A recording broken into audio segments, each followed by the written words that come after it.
જય માતાજી મિત્રો, welcome back to my YouTube channel farming લાઈફસ્ટાઈલમાં તમારું હાર્દિક સ્વાગત છે।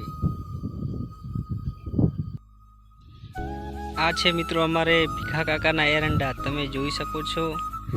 એરંડા મિત્રો સારા છે, પણ આ કોરા થોડુંક હજી પાણી ભરાઈ ગયું હતું એટલે લીલું છે, એટલે ટ્રેક્ટર હાલે એમ નથી, તમે જોઈ શકો છો।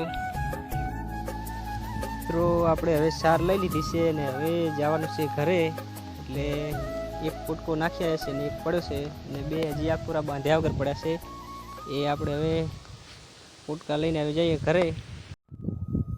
તો મિત્રો હવે આપણે ફાઇનલી પોટકા મીધો બાઇકમાં મૂકી દીધા છે અને હવે આપણે જઈ રહ્યા છીએ ઘરે। મિત્રો આપણો વિડીયો તમને સારો લાગે તો લાઈક, કોમેન્ટ, શેર અને સબસ્ક્રાઈબ કરવાનું ભૂલતા નહીં। જય માતાજી।